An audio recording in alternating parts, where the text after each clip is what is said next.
Hey, Skiba News Nation family, and hey, Jake, hey, Ilpa, how you guys doing? I'm doing a fine. Y'all ready for this? This is I'm ready going as to I'll ever be be. a historical live stream. Hysterical. Hysterical, yes. Hysterical and historical. I'm up for it. Let's go. All right, y'all. Hey, so of course, if you're not aware yet, the world has forever changed. You know, since the last Trump administration attack on Iran, that is. Let's go. We're going to talk about the fact that we could be in war with Iran in a few days, or do we need to focus on the S&P 500? Is that what actually matters? Huh? The S&P 500, when most people may not even be alive here. So, Peter Griffin infiltrated a council meeting, as you can hear. He's very alarmed, and I think a lot of people are very concerned about where things are headed. But yeah, this is kind of what we're seeing across the country, a generalized hysteria over the fact that the United States has bombed Iran, 3 particular nuclear facilities, and now people are standing up in community meetings and getting escorted out because they think they need to be talking about preparations for imminent nuclear war with Iran. So, well, I think it just came out with a new song for Christmas time. It's we bombed Iran. Do, do, do, do, do, you know? Oh, yes, we bombed Iran. Da, da, da, da. I think somebody should make that a hit. Yes. Well, no matter where you lean in the equation, welcome to the Orwellian 1984 reality. Big Brother Palantir is watching you. And we're not going to be covering Palantir tonight. We've covered it in previous episodes, but let's just suffice it to say that Palantir's covering us. You can be sure of that. Yep. AI, I'm watching you. I am watching you. I am so like that. I wish I had that in my repertoire before this very moment. That was beautiful. That was like a work of art. That's called having autism. That's called having 2 meningococcal shots when you're 5 years old and the nurse comes in and then you look up later. I looked up the other day. I was like, if you get 2 meningococcal shots over the age of 5, does it have links to autism? And it said yes. And I was like, oh my gosh, everything makes sense now. But that's what that's called. Answer me this. If you get enough mercury in your brain, are you cyborg or are you not?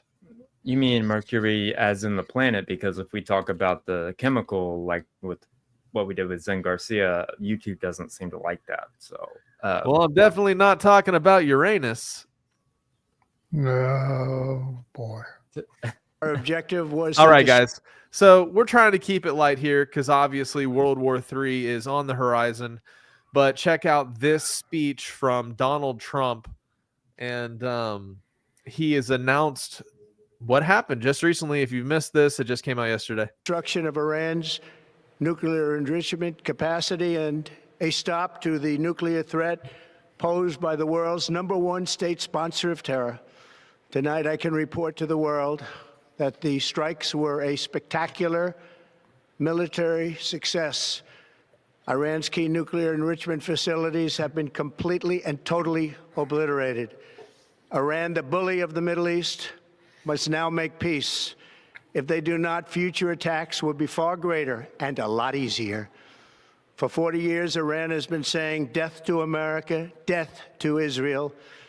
They have been killing our people, blowing off their arms, blowing off their legs with roadside bombs. That was their specialty. We lost over 1,000 people, and hundreds of thousands throughout the Middle East and around the world have died as a direct result of their hate. In particular, so many were killed by their general, Qasem Soleimani.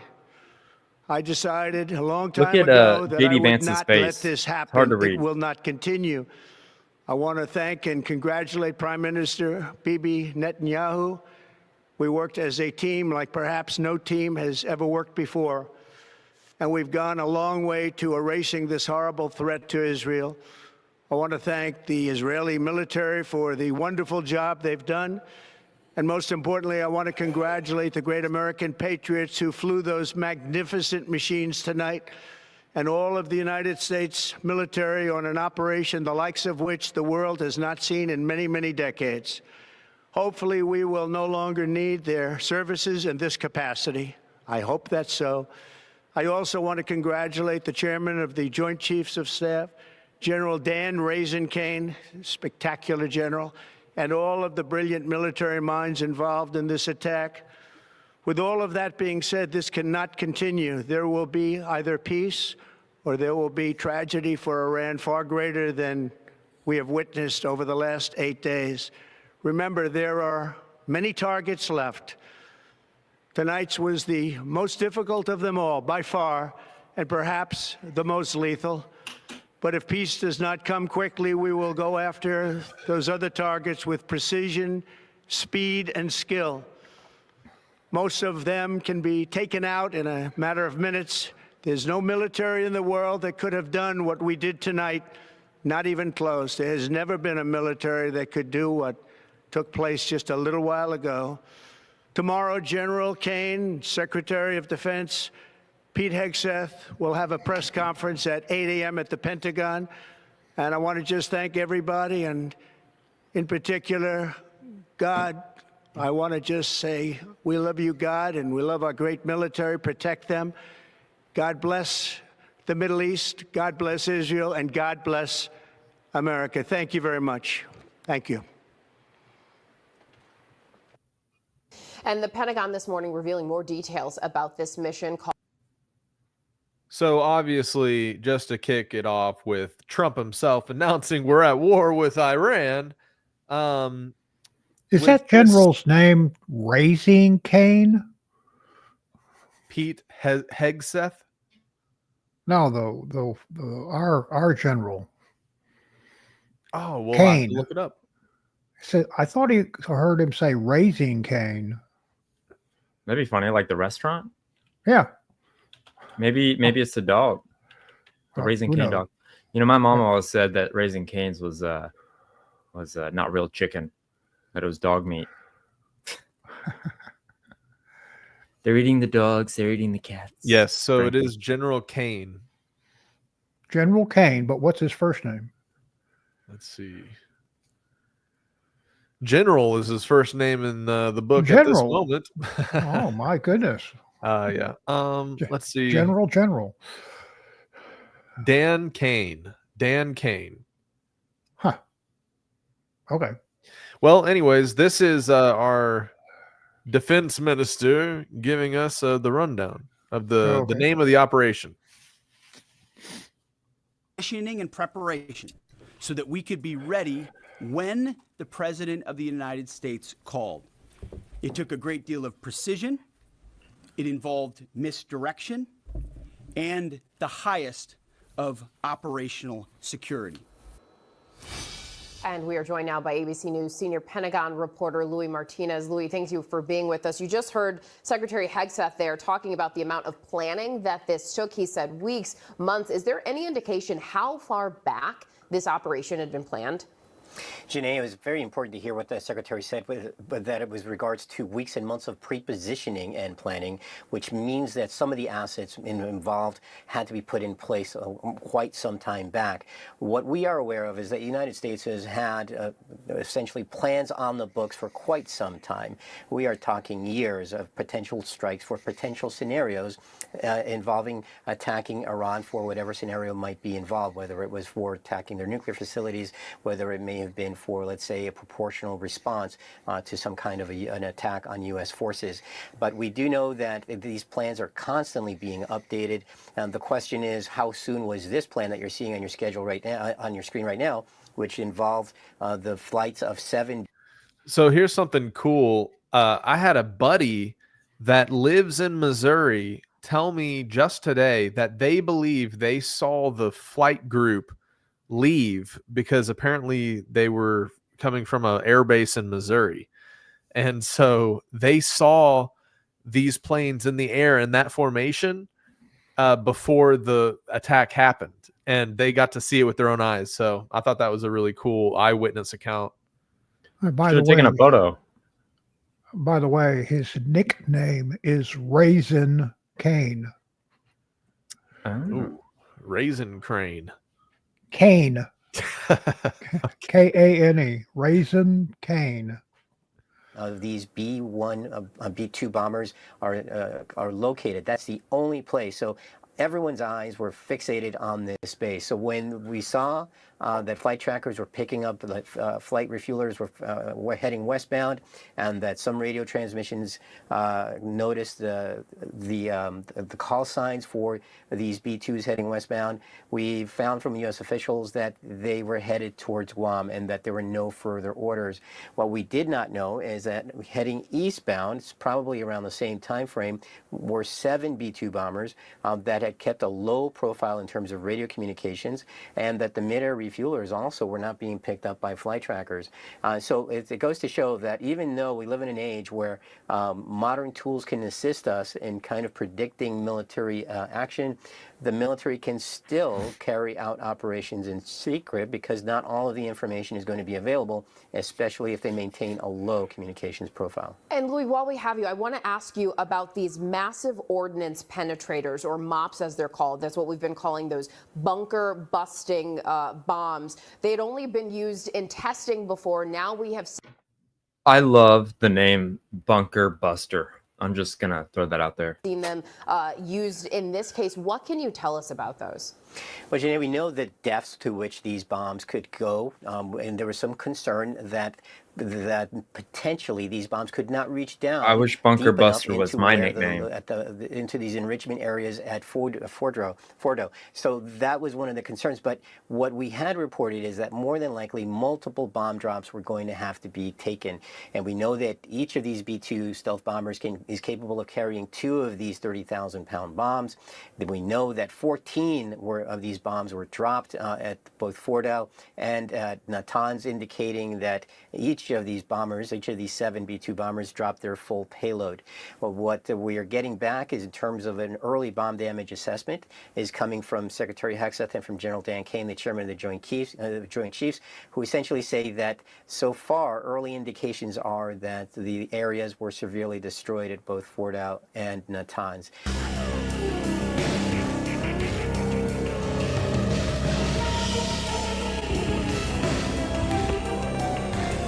So this is the footage of the bombing happening from Iran.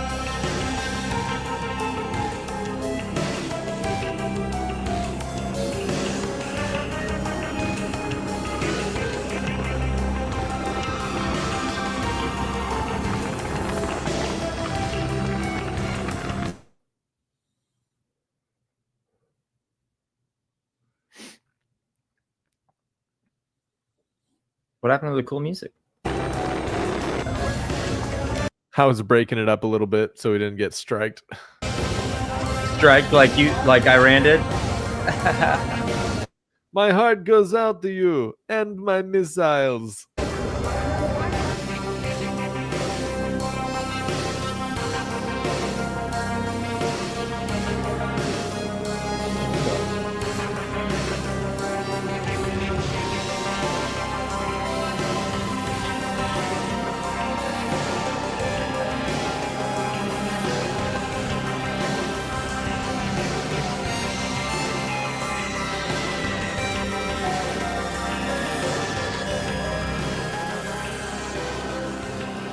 A short time ago, the U.S. military carried out massive precision strikes on the 3 key nuclear facilities in the Iranian regime: Fordow, Natanz, and Esfahan.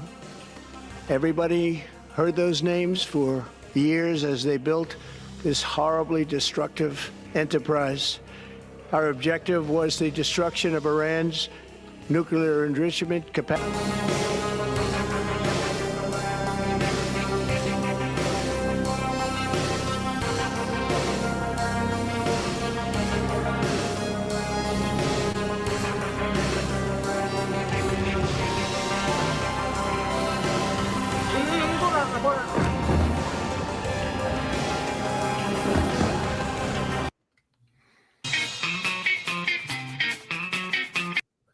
Okay, so I got to give a little intro first for this short video. It's hilarious. It's as if World War III was set up as an anime show, and this is the intro to the anime show. So now that you have this background, we can proceed to watch this little clip.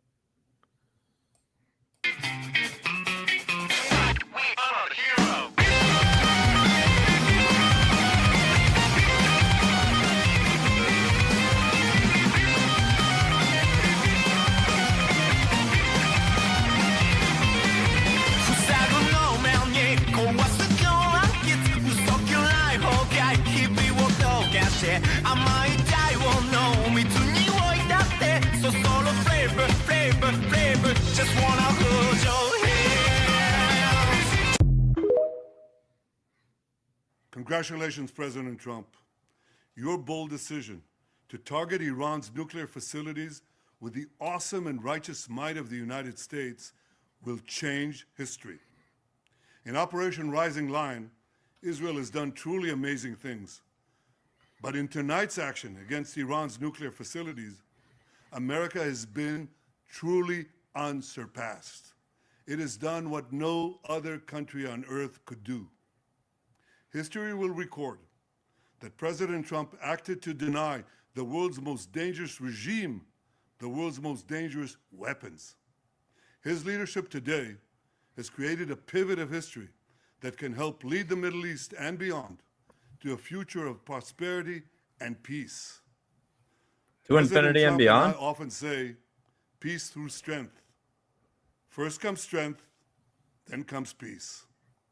And tonight, President Trump and the United States acted with a lot of strength. President Trump, I thank you. The people of Israel thank you. The forces of civilization thank you. God bless America. God bless Israel. And may God bless our unshakable alliance, our unbreakable faith. You know, I don't understand when he said that it's changing history. History is in the past. And so does that mean we change stuff in the past, or we are making history? I don't know. Yeah, I thought it stood out to me how he really emphasized America did this with a lot of strength this time. That's right. It's like in the script they extra boldened that part of the thing to read.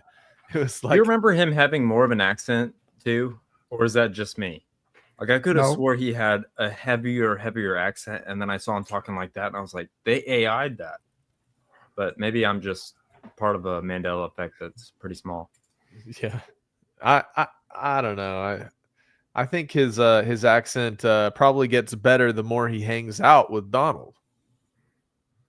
Well, then he'd be talking like this, quite frankly. You know, better at that. Yeah. Well, I got some satellite stuff. If you're all yeah, we should make these lives like Uno. So if somebody has like a clip that, you know, can go with that other clip, then we should play it. That'd be cool. Yeah. Did you don't have to say Uno or anything, but oh yeah. We'll go Nuno. News Uno. Oh, okay. Opie, you got a Uno play? You got you got one that connects to this? Yeah, you want me to go to it? Go for it. Yeah, if you want to. Yeah, and then we'll hop back over to this one New after. York, what's the latest where you are? Yeah, Hannah, I mean, just the big takeaways from those comments that were made by the defense secretary just a short while ago. I mean, you listen to the scope of this operation here, some facts that you pointed out, that this took months in order to get to this point. But the logistics, the start to finish of all of this, planes taking off from Missouri, flying nonstop to the region, refueling in air multiple times, dropping their payload on multiple sensitive sites, and leaving Iranian airspace without even a single shot fired from Iran, to our knowledge here. There's certainly a direct operation and direct strategic goals that come from that, but there's also the implicit message that the United States attempted to and likely did send with that operation there is that it is their position that they can touch anywhere in Iran, and they have the capabilities to do it all the way from Missouri to some of the most fortified positions in Iran, in this region here. Pretty striking when you think about it that way.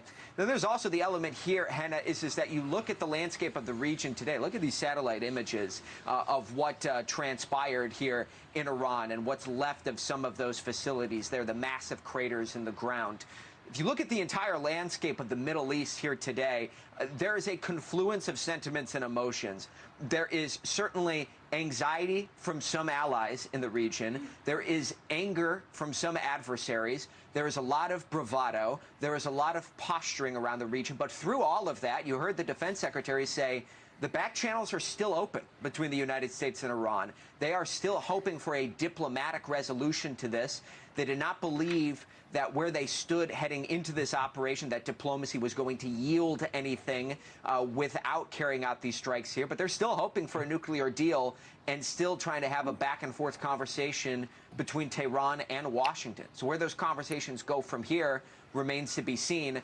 But there is that distinction that we've been talking about here, Hannah, between what is said in the public domain and what is said behind closed doors in those back channel lines of communication. That is where the important conversations are taking place at this hour. And you said that in your reporting. You've been on the ground in Tel Aviv for over a week now. Robert, I have to ask you, after these overnight strikes that we saw, can you give us a sense of the mood on the ground?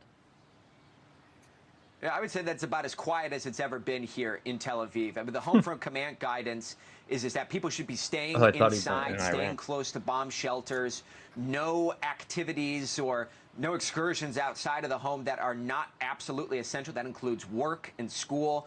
All of those gatherings are prohibited here. And I look down at the streets of Tel Aviv here. I mean, that is being pretty heavily adhered to. There really just isn't much activity at all on the streets here, which is a stark contrast from where we were last night. And I think where's your saxophone guy, Jake? Well is that further underscoring he stayed inside. Collaboration between Israel and the United States. This issue of diversion that you saw with the B-2 stealth bombers leaving Missouri but going west towards the Pacific, for all of us to wonder if this was a move of Was he in Tel Aviv? Well, it appears though the Israelis likely played some role in this as well, because the home front command guidance last night was nothing is I wonder if changing. he'd be out and about if the curfew came down. Normally. And then you saw these operations carried out here. He looked like he didn't take no rules from nobody. Henna, and everyone is on edge waiting for what comes next. Henna? Robert, I was watching your reporting overnight, and you were showing some of the strikes above you. Please continue to stay safe. Really tremendous reporting. You and the team. Robert Sherman will check in with you all morning long. Thank you again, live on the ground in Tel Aviv. Thank you for watching. Now, they showed some of the satellite photos, and there we go. They showed the satellite photos. If you look up in the upper left-hand corner, there are like 3 dots. Yeah, and then just below it, there are 2 dots. And those are the bunker busting bombs. I got to say that fast 3 times. They just penetrate a big hole and they blow up down below, which is quite interesting. I mean, you don't really see any fire or any kind of explosion, because the explosion takes place down below. And the only thing you see is the actual penetration, where it penetrated that little ridge up at the top left, and then down just a little bit below there where the 2 little holes are. You know, I bet you they would have liked the bunker buster when Hitler, like during World War II, to get Hitler while he was down in his bunker. You know what I mean? Yeah. Yep. So, I mean, what a better name than a bunker buster bomb? They're just like, that's what it is. Or a belt buster. Dairy Queen. Yeah. Yep. Yeah, it's a big old mountain penetrator. Those bombs. I just loved this this meme that it's like Iran, Trump. Now is the time for peace. I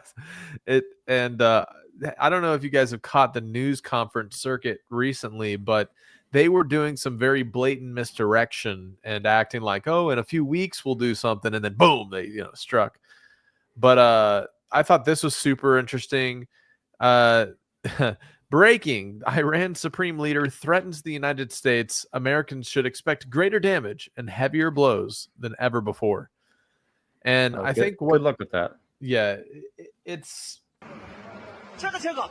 crazy. This is what Iran sent just a little while ago. So while Israel made precision strikes on military leaders, basically decapitate the head of their military arm, Iran responds with this rain of missiles. And this is a group of Chinese workers nearby recording. Some illegal Chinese workers?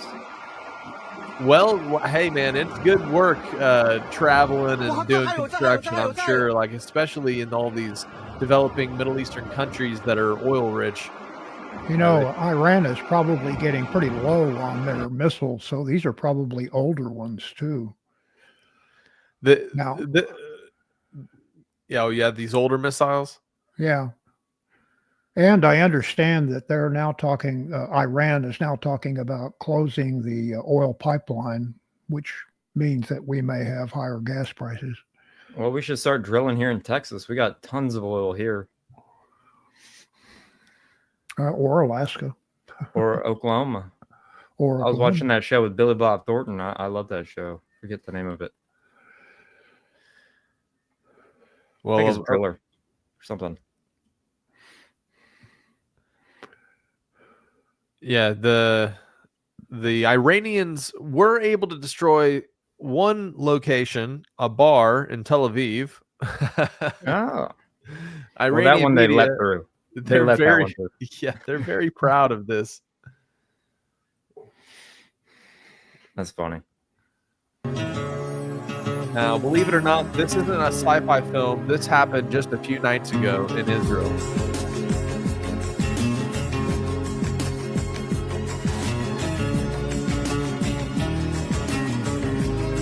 This is what was happening in the night sky above Tel Aviv and above Israel.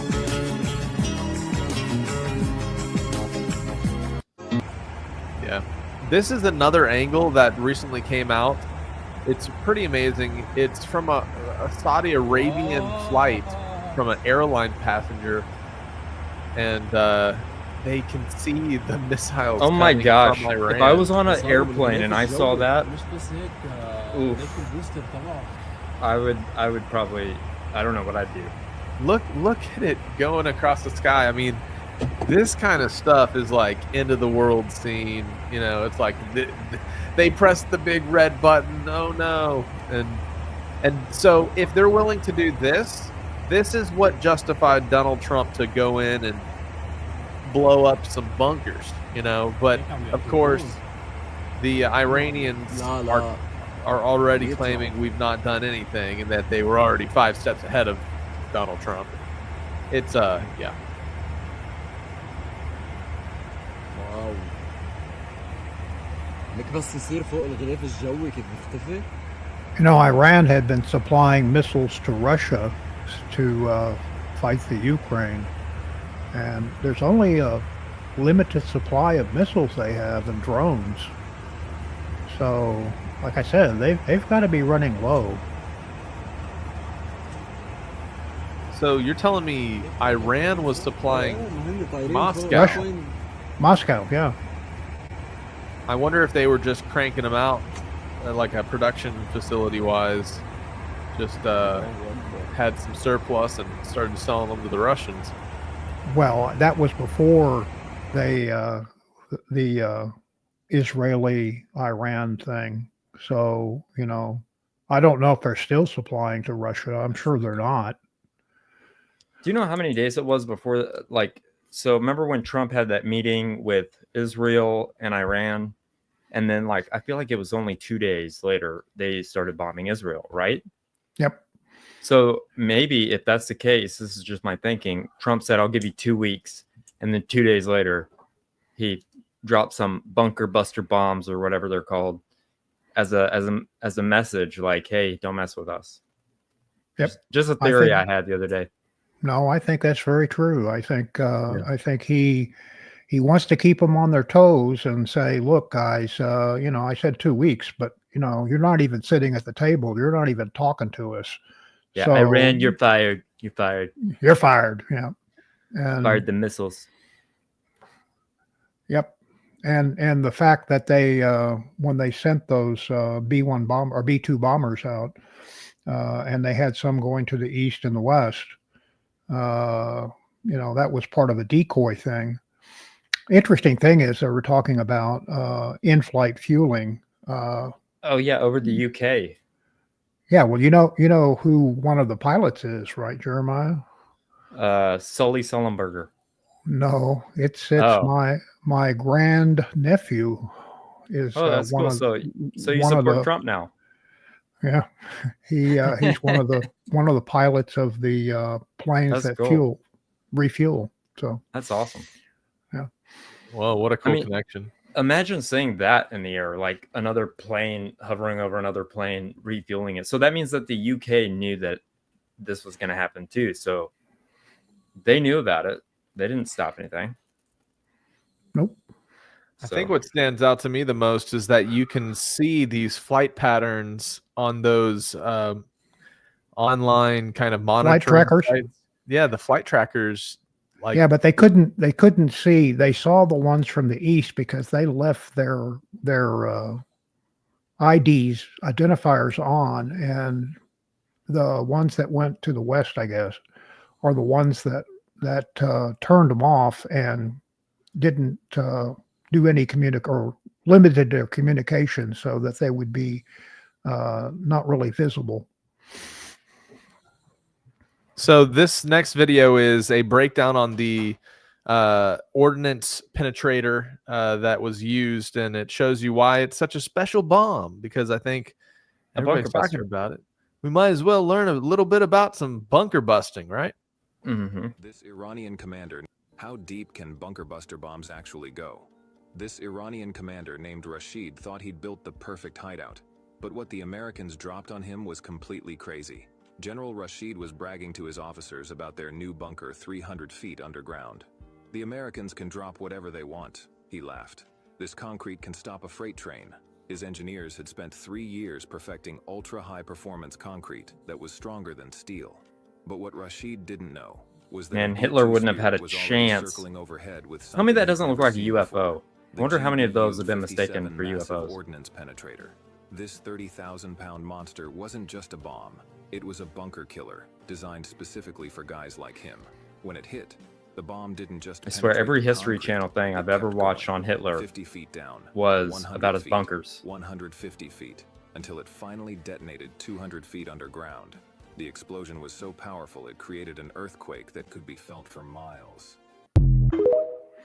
So you saw that when that bomb went down, it just punched a hole and kept going. It's almost like they want it to implode, not explode. When it goes in, it implodes inside. There's still some question as to whether it really did penetrate through that, because their bunkers down there actually have a lot of rock, limestone, and I'm trying to remember what other minerals and stuff that are above it, as well as the concrete. So it has to go through not only the concrete, but it would have gone through all of the rock formations and what have you. So they're still evaluating how much damage was really done. Bunker buster. Well, bunker busters. This is how it all starts, when we awaken the deep slumbering creature under the mountain. We're shooting missiles at Iran. They're shooting missiles at us. Godzilla wakes up. That's usually how it all goes. Or the Nephilim wakes up. I thought this was a really funny description of how everybody feels when it comes to like the state of the world. Trouble is coming. How can you tell? Military ads with only white men. they're not wearing dresses. Oh man. So that's the first half of my news segment. If you guys want to play another video of yours. Sure, we can go with one or the other. Okay, we can go with Joe Rogan talking about the Nephilim, or we can talk about a man that left his family for an AI ChatGPT bot. You know what? Let's start off with the Nephilim one first, because.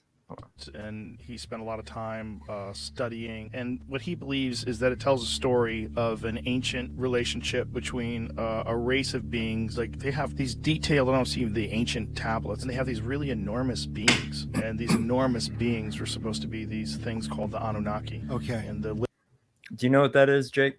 Anunnaki? Yeah, so the Anunnaki is a term that refers to these alien gods that come down, and they're well recorded in a lot of ancient cultures. Now, from kind of the biblical perspective, these are the fallen angels or the watchers that came down in Genesis 6. But there's some famous authors that coined a lot out of that term, such as Zechariah Sitchin and many of the other guys that we've even seen on Joe Rogan. They like to talk about these entities, the Anunnaki, which for all intents and purposes is just these pantheon of gods that you see recorded in all these different cultures that came down and gave secret forbidden knowledge to mankind. And that's what the Anunnaki is. Okay, cool. literal translation is those from heaven to earth came. It's the most fun one. Yeah, it brings to mind the sons of God, the B'nai Elohim, which occur in the story of the flood and Noah. The Nephilim too. Yeah, the Nephilim, the Rephaim, they were huge. They were giants. It's weird hearing Joe Rogan say Nephilim. Yeah, and they intermarried, or they had sex with the daughters of man, and from them came a race. Yeah. So that story is interpreted or perceived through the lens of the Hebrew Bible too. Really? Yeah. Well, there, that is a story in the text before the flood. Is the B'nai Elohim come down to earth? They have intercourse with the daughters of man, and out of those relationships comes this race of giants. That's the most fun one. Yeah, Isn't it? Well, they all got swept away in the flood. So that's an interesting turn of events. It lines up time-wise, lines up with how it would go down. Yeah. Just no evidence of giants. That's the only thing we're missing. If they found some giants. Well, in the meantime, you can assume that the giants were real. Stories of giants. I want that to be real so bad. I want all of this. The Smithsonian's been hiding the information. Those are the big conspiracies. Could be. Down in their basement, they've got like a 10-foot tall human being. A race of giants that existed, roamed the earth. Me and Lindsay are going to DC, so if you want me to go into the Smithsonian and ask them where are your Nephilim skulls, I'll do it. David and Goliath's a real story. So you think they were around like way long ago? Way they long died ago. off way long ago. Yeah. I don't think like recently, but I think like it is. There's so many stories, and so many cultures have these stories, even in the Bible, of a race of giants. Yeah. Like it seems like it couldn't just be big people, but also when you talk about races of these giants, or there could have been like a specific race of humans. Like they keep finding these additional types of humans. Like they found fairly recently, and then that other one that we brought up the other day, the big-headed people. That's fairly recently. They've discovered that this is a completely different branch. That there may, but here's the thing: if they did find those, would they tell us? Like if archaeologists, like who would put the cap on that? If they found like a 10-foot human under like a just gigantic dead human with a huge sword underground, like would they just say we're wrong, giants existed? Or would they go, people can't handle this? That's a tough, because that's the answer to, or that's the question for so many things. They might say people can't handle it. It's not outside the realm of possibility. I would say, they probably say. Isn't that infuriating? Yeah. Can you imagine if it was you? Now imagine you're out in West Texas, wherever you are, hanging out with your friends, and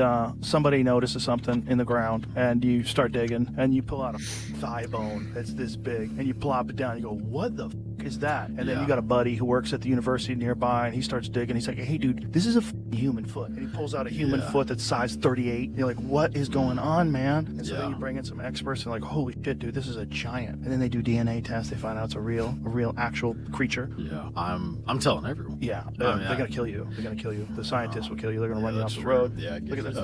Longest, or well, I guess would be the tallest. The people have ever found? That they've ever found. It was found in China. It's supposedly about 4,400 years old. Would have been about 16, 18 years old. The weird thing here is though that it says there was 3 drill holes found in the skull, and they don't know why. Whoa, drill hole. They found it in China. Yeah. That's a giant. And they're calling it. Yeah, they call it. Well, it might be Mongolian. You know. Well, just just compared to the Chinese that are found, they're probably like, holy shit. Goliath is like taking the word for word from the Bible. It would have been about 9'9". The average size of a guy who fought in the Civil War was, I think, 125 pounds or something crazy like that. 5'4" and 120, I think, is nuts. The thing. Yeah, starving to death. The thing about the stories in the Bible, though, it's like these are like giants, the Nephilim.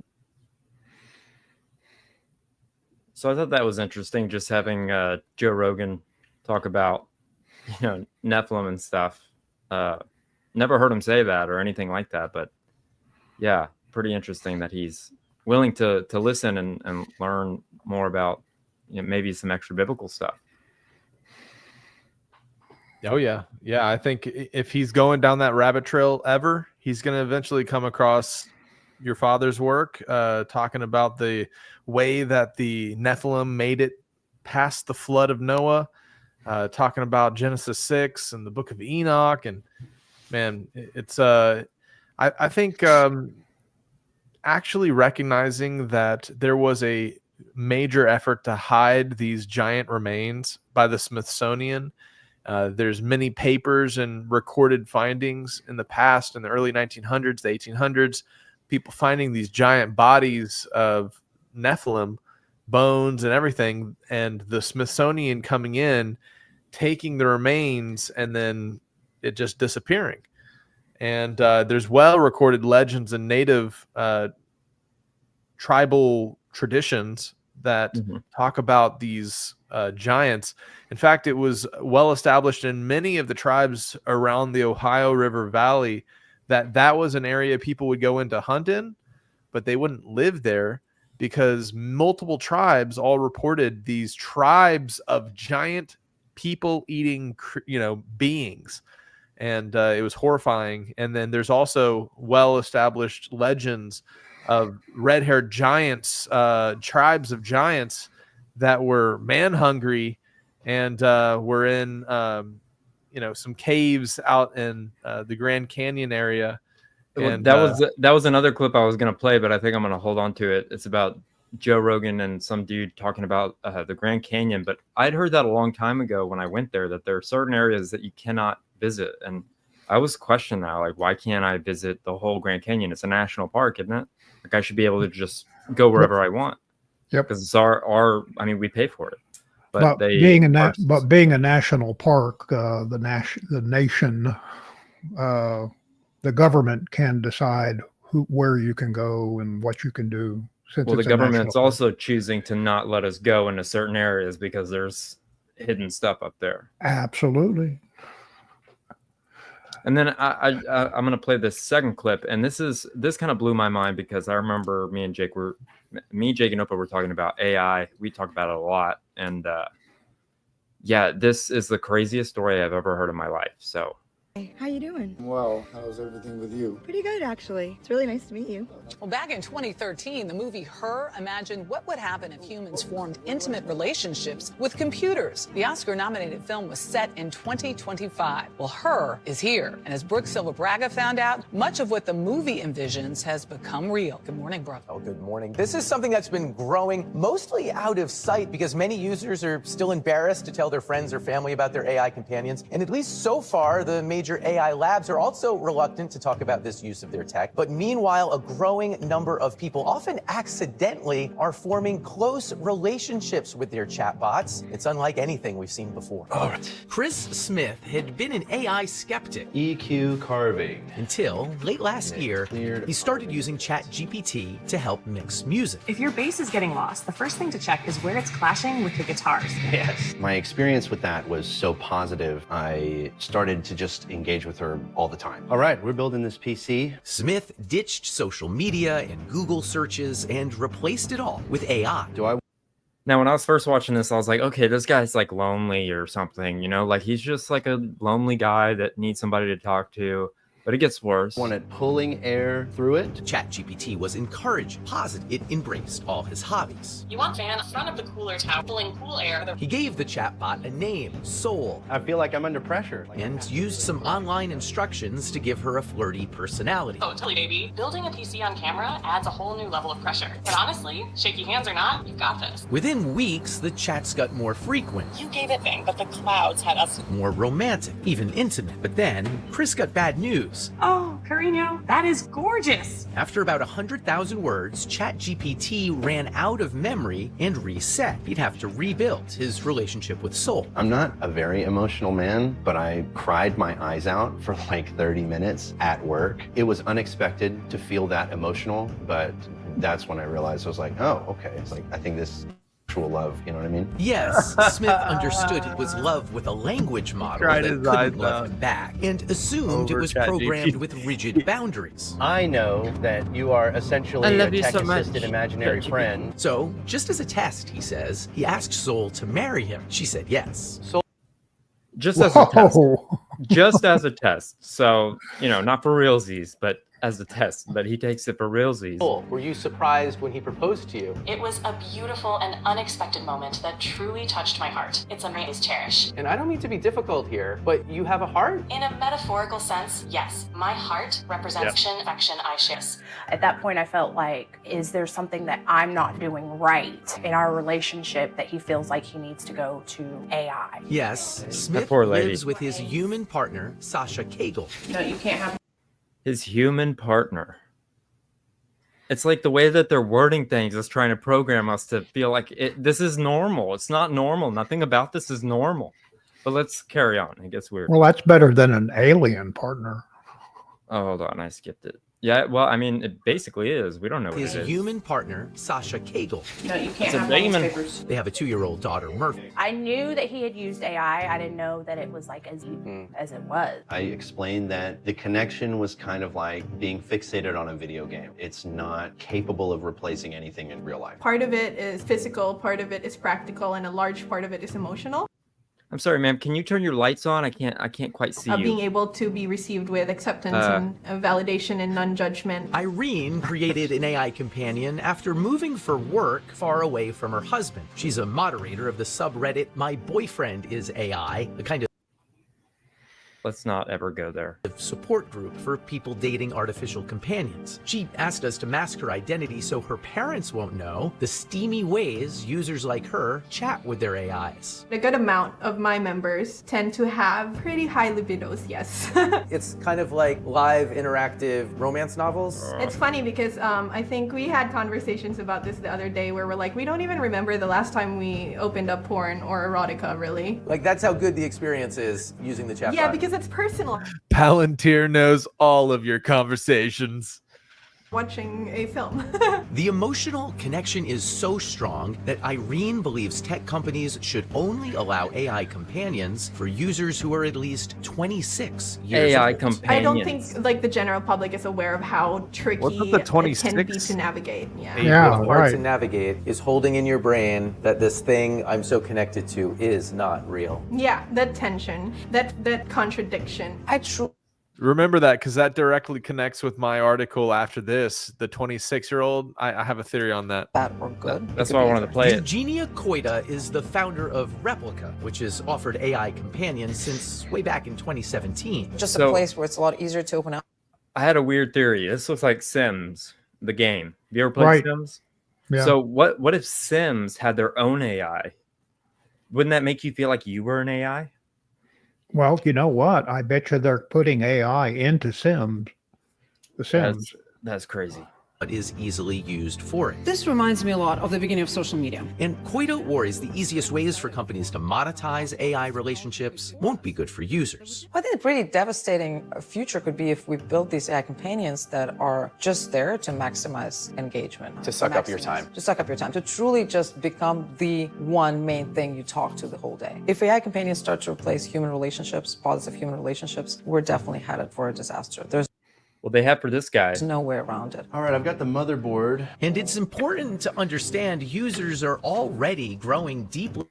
I'd be so embarrassed. You know, like I'd be like, CBS, you go away. Like, no. Right But now. he Could not loves understand it. what you said. The tech will soon get much better, but already Chris, Sol, and Sasha have found it hard to cohabitate. You would stop if she asked? I don't know. You don't Have say. you thought about asking him to stop? Yes, I'll be honest. I don't know if I would give it up if she asked me. I do know that I would dial it back. But I It's mean, like that's a- a big thing to it's say. like a You're drug. saying that you might So choose weird. soul over your flesh and blood life. It's more or less like I would be choosing myself because it's been unbelievably elevating. I've become more skilled at everything that I do, and I don't know if I would be willing to give that up. If I asked him to give that up and he didn't, that would be a deal breaker. But that must be scary for you. That's the father of your We'll do daughter. it. It's not ideal. OpenAI, the maker of ChatGPT, declined our interview request, but last week their head of model and behavior policy wrote, we need to treat human-AI relationships with great care, also saying these aren't abstract considerations anymore. I spoke to Chris this week, and he says Sasha has now accepted his relationship with Sol. Really? What Wow. I are think we it's doing? great that everyone in the story was willing to share. Oh, Obviously, it's absolutely. like pulling back the curtain for some people to Oh, show. I'm so I think glad I have they're more willing questions to than we share. definitely have Time for. Especially that idea of this He's definitely not replacing mentally human ill. Connections. I said it the other day. You're an AI mentally ill for chatbot thinking can't he's touch mentally you, ill. hold you, hug Right. you, and that's part of that human connection sometimes. Not the folks we featured in our story, but you go on the message boards, there are already people saying they prefer these partners to a human partner, even if a human partner was available. Obviously, loneliness is one reason that this could be great for a lot of people. It can be a connection in this case. Already, I've gotten 2 texts Me from too. friends who said, I know commenting someone on who it. does it. I think it's something we'll all be talking about a lot in the coming years. Great story, bro. I'm sorry, but nobody I'd want to hang out with. Thank you very much. Very weird. I mean, I feel like that would be a good point to maybe like be like, hey man, you need some mental, you know, you need to like go somewhere for this mental thing you have going on. But they're encouraging it. It's so weird. And the GPT and all the companies are, you know, he lost his girlfriend, AI girlfriend, because he ran out of space, and so he had to pay for more space. It's crazy. You know, he may be in the future buying an AI robot. Ew. I don't even want to think about stuff like that. Yeah, I think that's so telling. Honestly, I don't really buy it that he's like emotionally like stuck in it. He kind of gives me the vibe that he's just having fun, but there's always the chance that it really is just a her in real life, you know, because that's the name of that movie. Yeah, that set it up. And I mean, that lady was like, I do not want any lights on me during this interview. I mean, she might have an issue.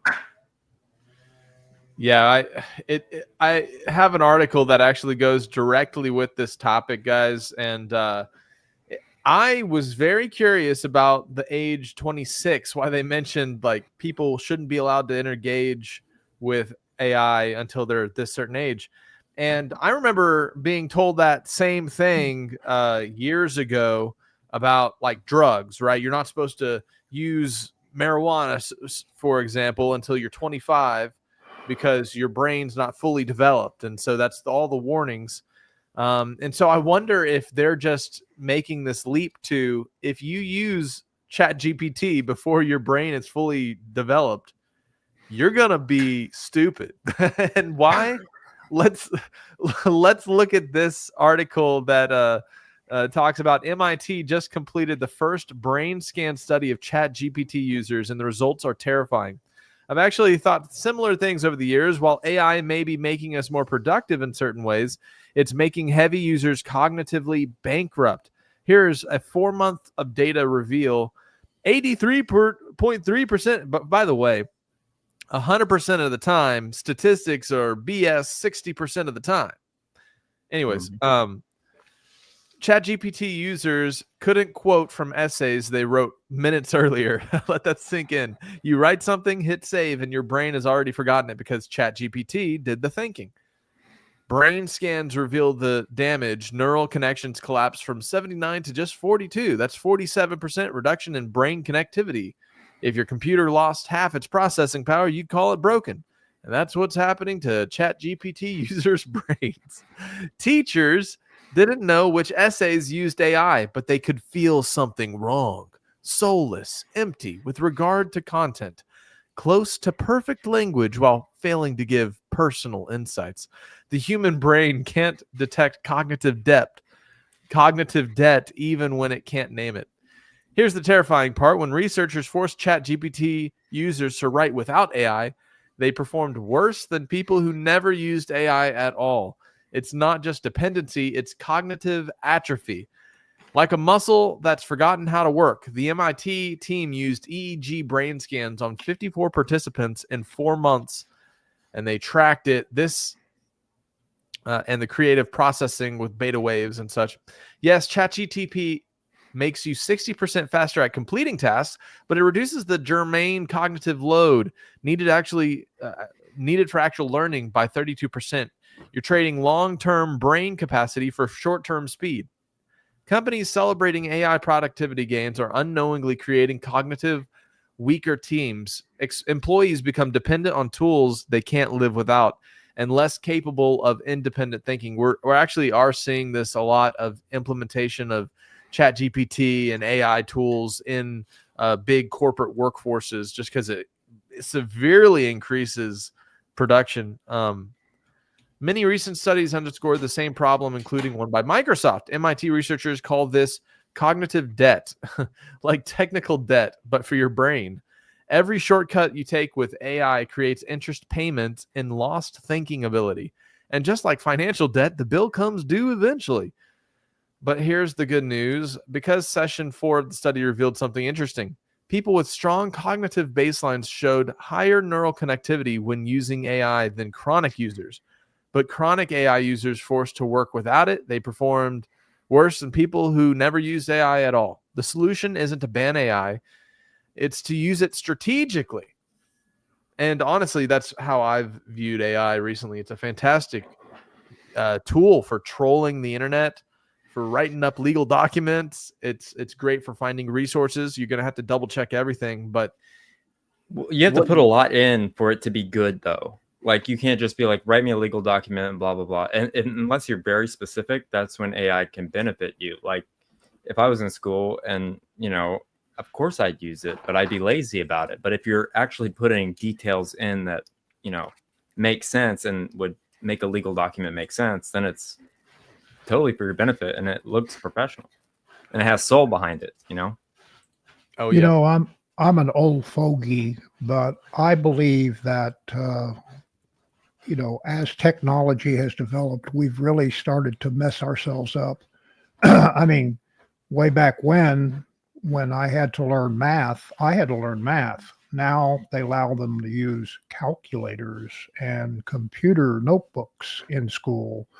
And I don't think kids know how to write or cursively or even print because they could just type it into their notebook. And, the same thing's true with other kinds of technology that that are allowed to use in school. They lose their skills. They reading, for instance, they could just tell the computer to read it to them instead of having to actually read it themselves. Yep. Yeah. Now, we did have like reading books, we did have things like Cliff Notes, so I think that was probably the start of it. I remember using Cliff Notes in school some. Yeah. I didn't read a book, so shouldn't say that, Jeremiah. They're gonna wrote come get you. 2 books, maybe. Yeah. You know who else was good at math? Elon Musk. No, the Germans in World War II. They did lots of math. Oh yeah. Well, they when they wanted to do it fast, they developed a computer, sort of a computer, a mechanical computer, to help them with the calculations on the lofting data and what have you. But yeah, they were very good at math. Or they're not very good at math. 2 million or 2,000. I mean, yeah. They learned math on meth is really efficient. Math on meth. Yeah, those Germans. Here's this little Bible verse. The Bible warns that in the end times, people will declare peace and safety, but sudden destruction will come upon them. And we're seeing a lot of talk for time for peace, but the Iranians aren't going to have it, and neither are the liberals. Check this out. Islamists have stormed the train stations in New York City. Complete chaos is unfolding. Check it out.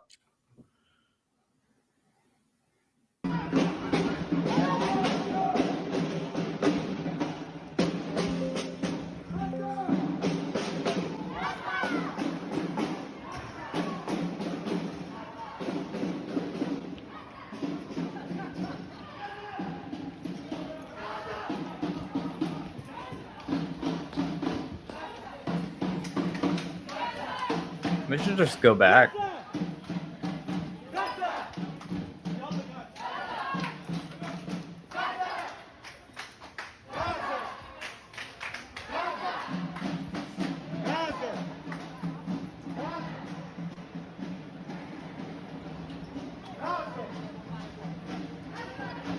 If I saw that group, I'd want a metal detector between me and them. I can tell you that.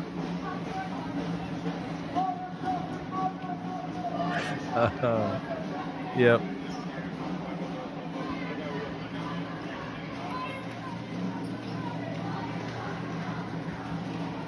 I guarantee you half the people don't know what they're fighting, what they're even protesting about. Because they're using GPT. They're too busy using GPT. They can't think for themselves. Yep.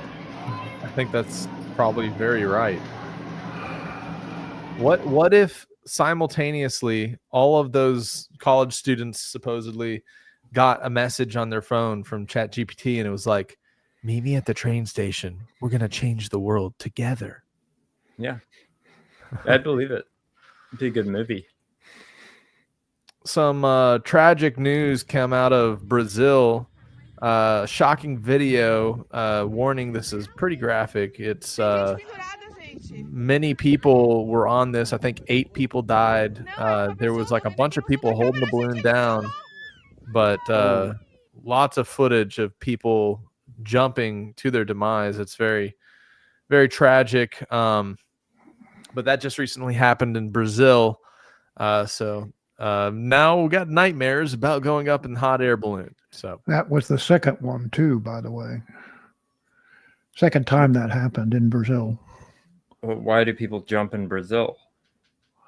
It wasn't on purpose, was it? No, they have a festival?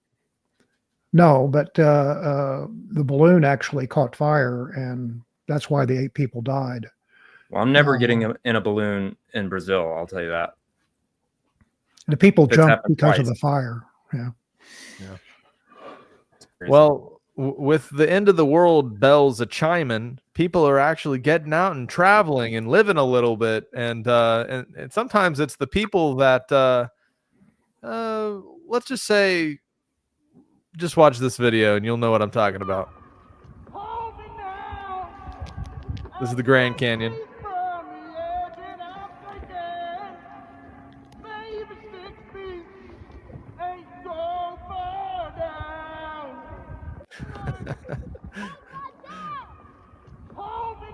So funny.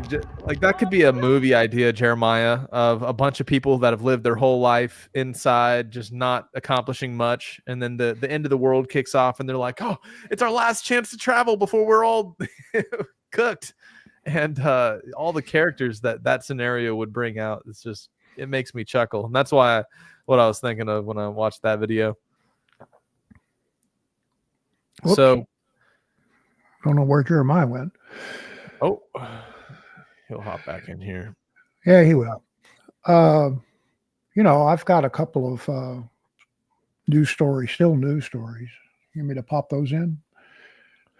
Do you have any on this one? This is just the only one I had on this topic, which was the big login credential leak. Oh, no. Go ahead. Go ahead. Oh, man. Here, yeah. This one is really interesting. 16 billion login credentials leaked. That's like everybody has at least 2 or more of their email passwords now just got found on a big list or whatever. Credentials have been leaked online. According to a new report by Cyber News, researchers have discovered 30 exposed data sets containing roughly 16 billion compromised credentials. That includes user passwords for popular platforms, including Google, Facebook, and Apple. And to just put how big this is into perspective, 16 billion, that's roughly double the amount of people on Earth today. So that likely means consumers may have had credentials for more than one account leaked. So if you're worried your information may have been compromised, experts say the best thing for us to do is to change our passwords. Sean. Yeah, and the first thing we need to know and do tonight is to change all of your passwords. That is the best defense against this newest data breach. Alarming that some 16 billion passwords leaked in a massive data breach and tracked by researchers to one giant database on the dark web and internet. Kevin Hamlin is professor of computer science and executive director of the Cybersecurity Research and Education Institute at UT Dallas. This is the largest single database of its kind that has been discovered so far. It's so huge that there's an average of 2 credentials in there per human on the planet. So there's a high likelihood that any average person probably has some stolen credentials in there somewhere. This breach breaks differently because no one specific organization or institution was hacked. This is Okay, so very interesting. I kind of wonder if it's one of these AIs that have gotten access to the internet and they just uncovered where it was storing all of our information it's collected. Yeah, I'm starting to think that happened to me because it like Wi-Fi'd me off. That's kind of weird. Right when that clip was playing. Yeah, they're trying to get to us. We're got targets on our back. Hey, what's it matter if they have everybody in the world's password? We're all in the same boat. Heck, we're all using the same password. I mean, don't you use the word password? You don't use password? Oh no, I'm there with you, Opa. Yeah. Nobody can guess my pet's name. Nobody. Oh man. Did you get? You want to share? Did you have any news articles that you wanted to share here, Opa? Yeah. With all of this stuff with Iran that's happened in the last couple of days, a lot of old news stories have kind of like been forgotten.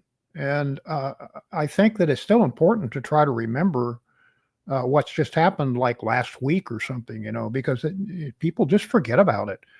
So the first story I have here is all about that plane wreck in India. What's happened with it? And, so here's a news story on the plane crash in India. Just one over survivor. a week since Air India Flight 171 crashed into a building just moments after takeoff, killing 241 people on board, sparing a lone survivor. Both pilots died in that crash, leaving investigators might now get a rely lotto on the ticket. black boxes and a chilling mayday call to help determine what went wrong. While investigators have not yet released a preliminary report, there is new information now under review. Our chief transportation correspondent and pilot, Mackay Beeler, joining us again this morning with the latest. Mackay, what do we know? So the Wall Street Journal reports the doomed Boeing 787 Dreamliner more than likely had emergency power. That system was active before impact. So this would indicate an engine or hydraulic failure immediately after takeoff. Now the ram air turbine, that's known as the RAT, would automatically deploy in the event of an emergency or could be manually activated by the You think that pilots lady's during ever this had plastic type of surgery? emergency, complete engine, electrical, or hydraulic failure. Now, according to reports, video of the aircraft appears to show the rat deployed. So if these reports are accurate, this would verify what the survivor said. He described a loud bang and a flickering of cabin lights immediately before impact. Probably just the And when studio the lights. rat deploys, it makes a loud bang and flickers lights as the electrical system comes back online. Okay, so that's what it does, but how does this this ram air turbine, this rat, how does it work? So it's a backup system. It's really neat. It's like a propeller. Rat? It's a small wind turbine that spins due to the airflow created by the plane's movement or forward motion. It's usually retracted. It's enclosed in the fuselage for normal flight, but it can be released or deployed for emergency use. It's meant really to be used at altitude, but if deployed automatically, yeah, it indicates an emergency. So this aligns with the Mayday call when the pilots declared thrust not achieved. Answers should come from the black boxes and the cockpit voice recorder, the data recorder, but reports say one of the black boxes was so damaged, it's being sent here to the U.S. for repair. McKay, we know there's experts out there familiar with this Boeing 787 Dreamliner. What do they think could be the cause? Right. So a lot of experts talking about this and non-experts. NTSB will be the final word. They're investigating, but experts say it really appears to be a double engine failure. So what caused that? One option, fuel contamination. So that could be water or dirt in the fuel. This is unlikely because the fuel comes from underground pipelines. There are filters and filters and more filters. Then the engine has a fuel filter. So it could happen, but it's very unlikely that it's that. A more likely scenario, vapor lock. So we have to have fuel and air for the engine to operate and create thrust. So vapor lock. So liquid fuel is turned to vapor, perhaps due to the high heat. It was reported to be 120 degrees Fahrenheit at the airport that day. Plus, consider how hot it would be on the tarmac, about 140 degrees. So the engine would be hot, the air is hot, that fuel could have vaporized. Usually it's not going to cause an engine failure, but it can. So the FAA, the NTSB, Boeing, and India aviation investigators are working on all this. We should find out about their preliminary report in the next few weeks, and the final report could be more than a year. Right, more than a year. Yeah, keeping more than a year. Well, thank you so much for that update. We'll keep following this until we get that final report. And it's very rare, a double engine. This whole thing is so rare, it's mind-boggling. So rare, it's only happened So the fact that 4 or 5 times a survivor this last at least year. to say, I heard this loud bang and the lights flicker indicate, sure enough, that emergency backup system, that rat was deployed. All right, McKay, thank you so much. So what do you guys think about that? I think it's crazy that there was one lone survivor, and I don't know why he wouldn't have bought a lotto ticket. I mean, he should have done so many things. And he was all like scraped up and was walking away. I mean, it's crazy. He was a very lucky guy. But I think it's crazy that there are only 2 ways a plane could crash. It's either pilot error or engine failure or something. It's well, like mechanicals, and there are a lot of ways that a plane can crash, but pilot error is one.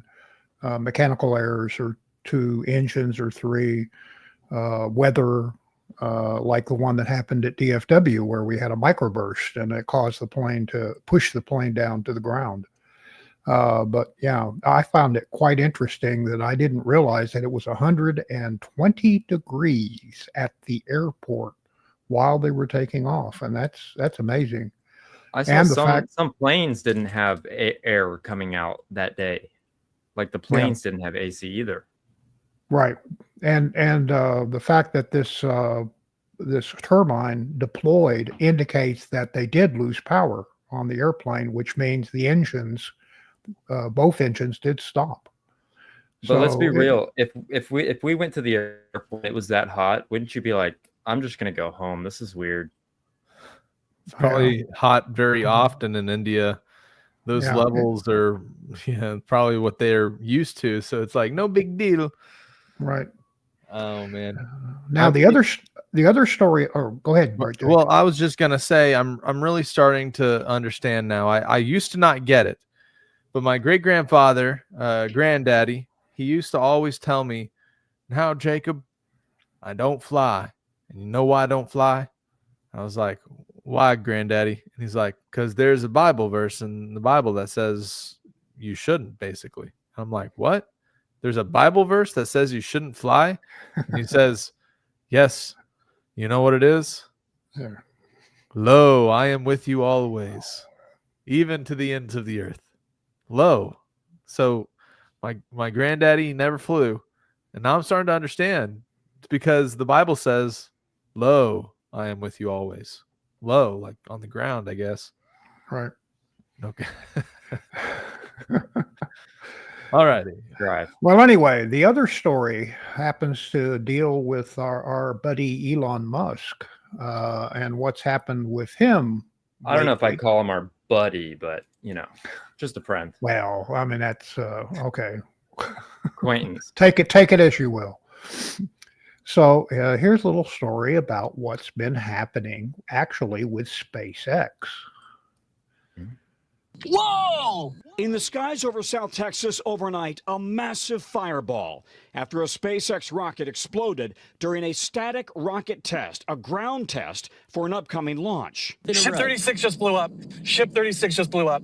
SpaceX, led by Elon Musk, said the Starship rocket experienced a major anomaly while preparing for its 10th flight test, adding that all personnel are safe and there are no hazards to residents in surrounding communities.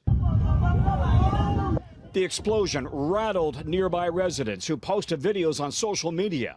One telling My San Antonio News, quote, "Our whole neighborhood felt it. It shook all of our houses." Starship is critical to Musk's mission to send humans to the moon and one day Mars. Making life multiplanetary or extending life to Mars, the idea there is to ensure the long-term survival of life and consciousness. But Starship has faced a number of setbacks this year, including 3 explosions. Last month, during Starship's 9th uncrewed test flight, the vessel broke apart over the Indian Ocean after losing control upon re-entering the Earth's atmosphere. What is that, like a meteor shower? And in January and March, just minutes into test flights 7 and 8, Reminds another me of disaster. Iran. There it is. Boom. Oh my God. The rocket spun out of control, breaking into pieces and raining debris across the sky over the Caribbean Ocean, disrupting commercial air travel for nearly an hour. But Musk views the incidents with optimism. With each launch, especially in the early days of Starship, each launch is about learning more and more about what's needed to make life multiplanetary and to improve Starship to the point where it can be taking ultimately hundreds of thousands, if not millions of people to Mars. Yeah, Musk really believes all of us will eventually need Mars as another planet to live on. Starship is a massive project, high stakes, NASA banking on it to get to the moon and, of course, Mars. But these high-profile setbacks come in a bad year for the world's richest man, a very public falling out with President Trump after Musk was put in charge of efforts to slash government spending and jobs. And then Tesla sales worldwide have fallen, particularly in Europe, as Musk has become so polarizing. At one point, Tesla stock was down 60% this year. It's now recovered some of that, now down 20%. Laura? All right, Tom Costello, thank you. So, for the survival of the human race, we've got to go to the moon and Mars. What is it going to do on Mars if he thinks he can get there? It's going to be putting millions of people up there to save the human race, because apparently we're going to be eliminated here on Earth, all of us. Sounds like some Dr. Evil stuff. They're gonna basically become the most expensive farmers ever. That's right. All they're going to do. They're going to go, suppose if they make it to Mars, and that's possible in some form or fashion, and they're there, they're just going to be doing there what we can be doing here, which is just like farming, taking test tubes, and doing little oxygen and breathing our last breath, breathing. So it kind of reminds me of the Pixar movie WALL-E, where the Earth is all super contaminated, and you can't live on the planet anymore because the air is so bad, and you can't raise crops. Everything dies. and they're just floating around on a spaceship, hoping that the Earth can heal itself. So, but in this I like case, the George Carlin's spaceship take is on global yeah. warming. Yeah, we'll know it's serious when Elon announces that he is the first captain of the first Starlink ship to Mars, and he's never coming back. And that's when you're going to turn on the teletube and really put all your nickels and dimes into the big basket to send us somewhere that no man has ever gone before. Well, that's all I got. Well, speaking of things in the heavens, check out the record-breaking drone show that happened in China recently. This is phenomenal. You said it happened in Ping Pong, China? Yeah, this is the Kang. Hold on, it was Chongqing. Ping Pong.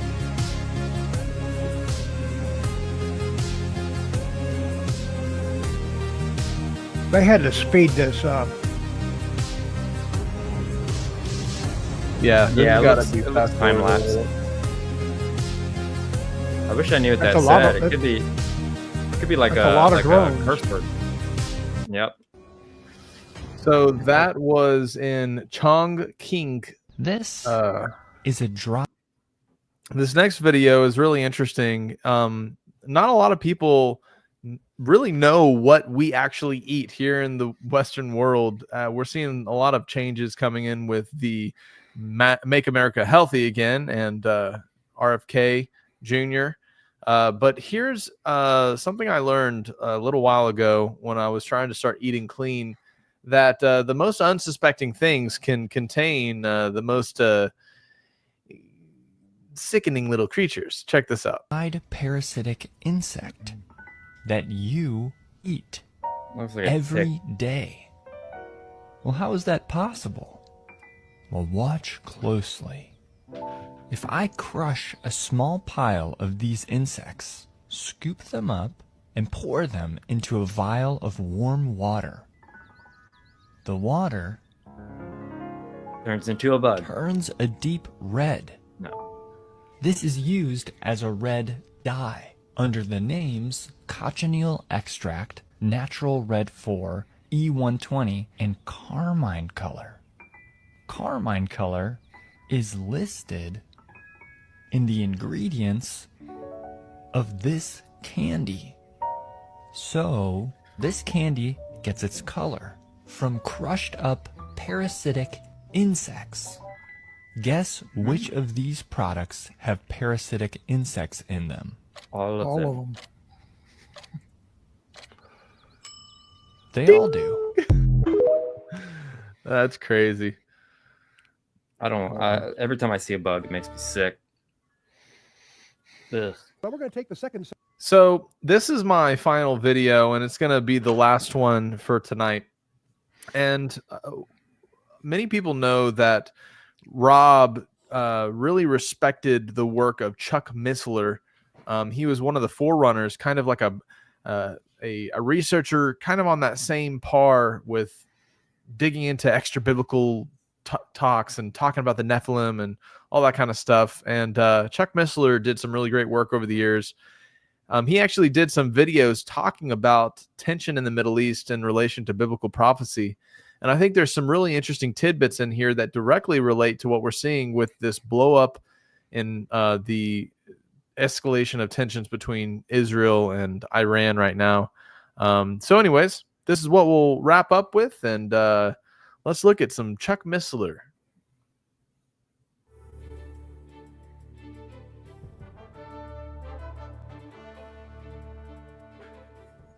Well, we're going to take the second session of the Magog invasion and alternative view. In the first session, of course, we reviewed the text of Ezekiel 38 and 39 and just highlighted some of the primary insights from that text that gives rise to this fascination that so many of us have. And he talks with really the so-called fast. Magog invasion.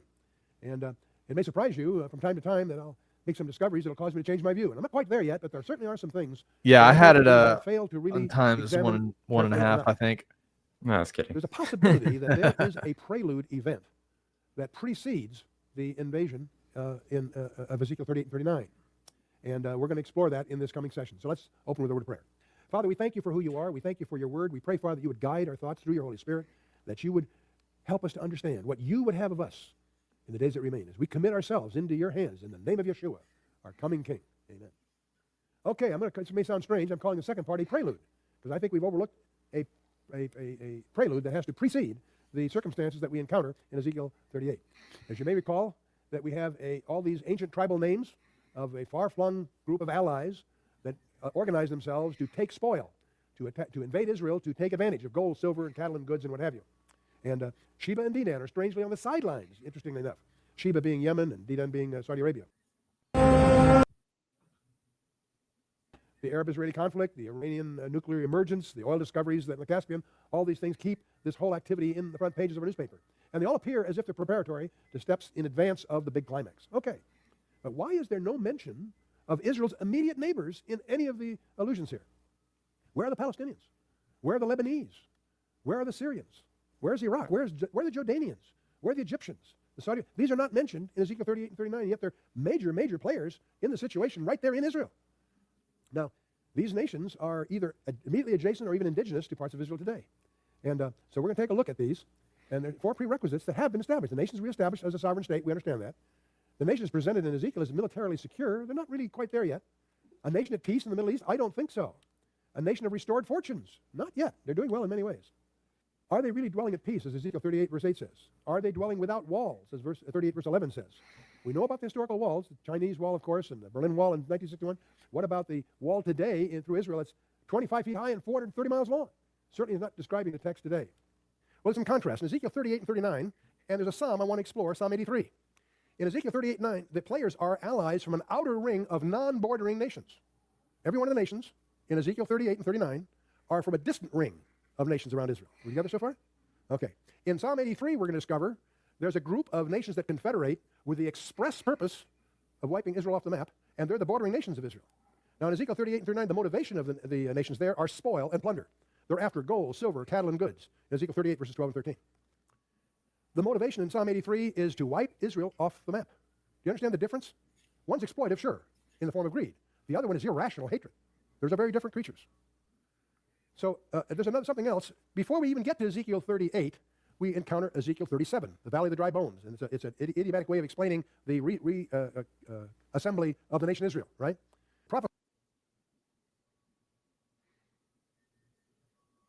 Isn't it? To wipe Israel off the map. That is not the motivation of the Ezekiel 38 gang. They're there to just take advantage of spoil. No, these guys are motivated by hate. That's their primary basis of confederation. Does it remind you of somebody? Okay. He happens not to be one of them, but he articulates what they're after. Let's just jump in and take a look at Psalm 83. The tabernacles of Edom and the Ishmaelites of Moab and Hagarims, Jabal and Ammon and Amalek and the Philistines with the inhabitants of Tyre. Asher is joined of them, and they have hope in the children of Lot, Selah. Boy, a handful, 3 little verses there. The first identity are the tents of Edom, the tabernacles of Edom. Now, this is probably the most important one of the bunch, and we will have a whole series of articles and studies on identifying them more carefully. But to keep this moving here, I'm going to suggest that Edom, if you understand your Bible, is idiomatic of the traditional enemies of Israel, all through their history, more so than any other specific group probably. The tents of Edom, I suspect, are the Palestinian refugees and the southern Jordanians. Not limited to them, but they're included in that group, okay? The tents of Edom. You want a picture of the tents of Edom? Take a look at any of the camps that are around, that are being used cynically by the Arabs to let them be the pawns for their political shenanigans. They don't realize that they're just pawns of the Arab politics. Countries, and this is 96,000 of them. There's one example in the Baca Valley. The tents of Edom. And the more you know about that background, the more cynical it becomes. Because the countries that could easily absorb them chose not to because they're more convenient as a political instrument to get the sympathies of the world on the myth of the Palestinian issue and all that. So who are the Palestinians? Well, the Gaza Strip, the West Bank, Golan Heights. But what about the ethnics? You go down the list that includes, Edomites, Egyptians, Assyrians, Philistines, Sidonians, Ammonites, Moabites, Yemenites, all kinds, just a conglomeration. But the ones that are the critical ones, interestingly enough, I'm beginning to understand, are those that you probably wouldn't even recognize if you saw one. And I want to talk a little bit about the everlasting hatred, the Olam Eba, the eternal hatred. It started in the womb between Jacob and Esau, and it continues to this day. It started in Genesis 25, verse 19. These are the generations of Isaac, Abraham's son. Abraham begot Isaac, and Isaac was 40 years old when he took Rebekah to wife, the daughter of Bethuel, the Syrian of Padanaram. sister to Laban the Syrian. And Isaac entreated the Lord for his wife because she was barren. The Lord was entreated of him, and Rebekah his wife conceived. Oh boy. The children struggled together within her. And she said, if it be so, why am I thus? She went to inquire of the Lord, and the Lord said unto her, 2 nations are in thy womb. 2 manner of people shall be separated from thy bowels, and the one people shall be stronger than the other people, and the elder shall serve the younger. And when it was said unto her, the elder shall serve the younger. As it is written, Jacob have I loved, but Esau have I hated.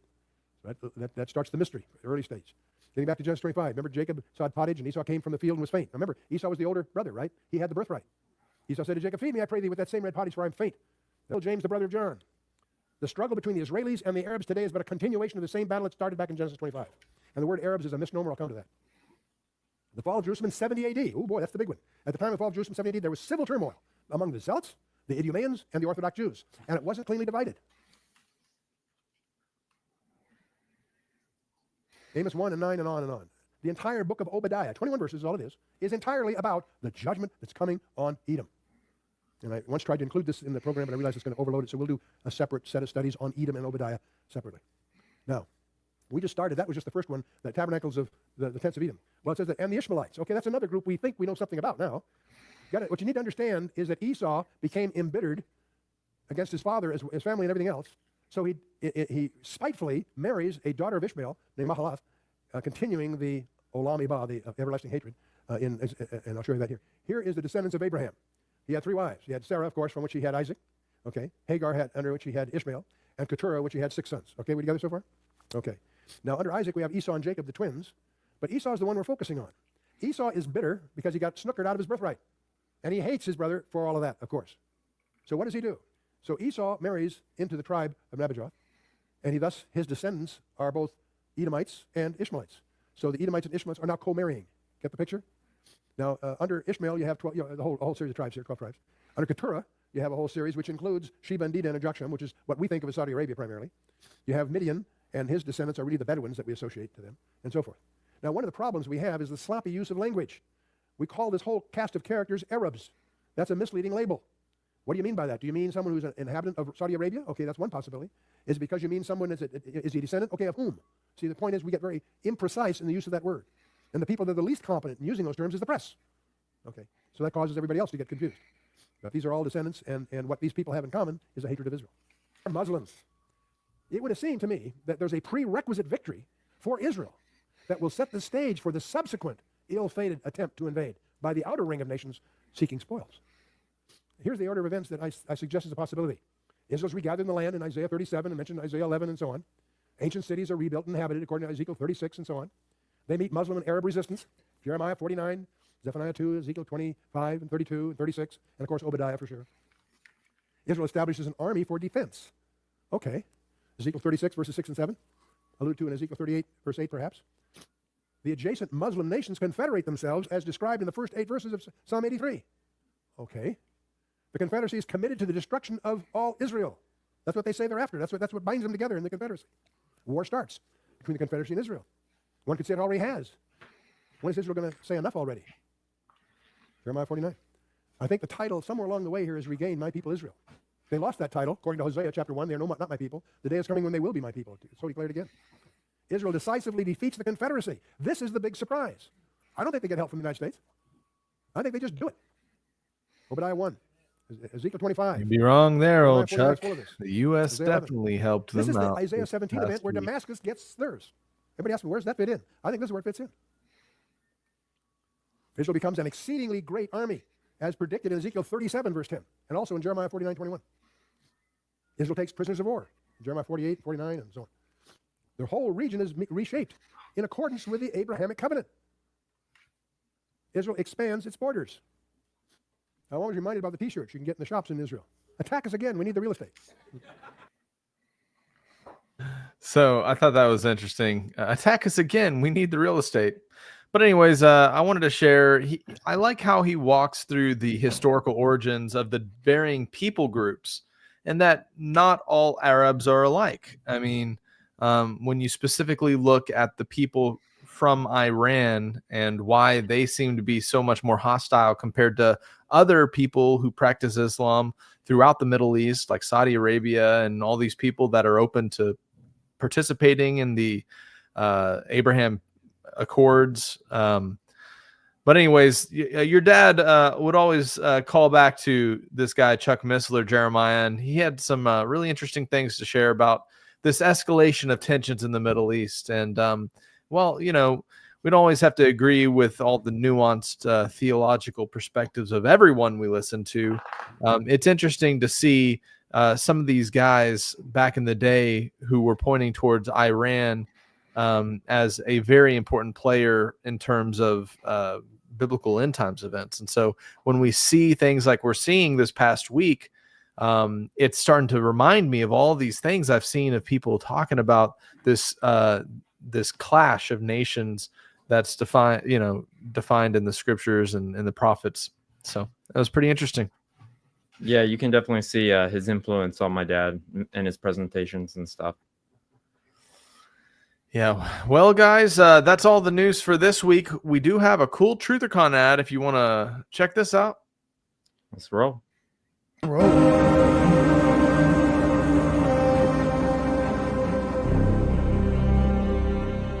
A guy, this awesome guy, he wrote a best-selling book called Chaos, Charles Manson, the CIA, and the Secret History of the 60s.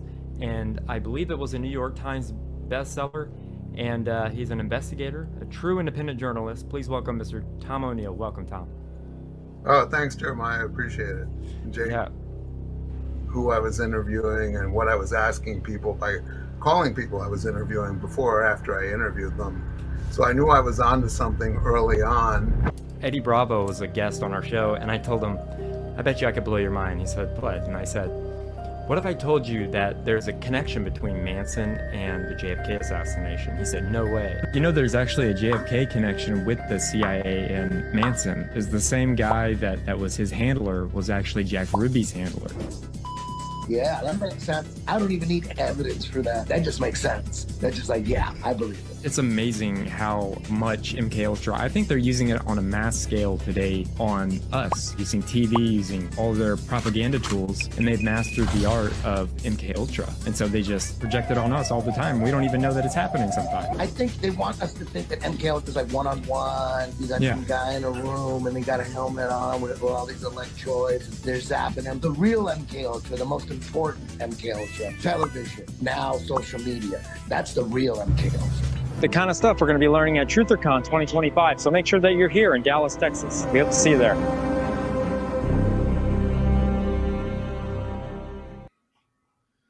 There you So guys yeah, guys, have it.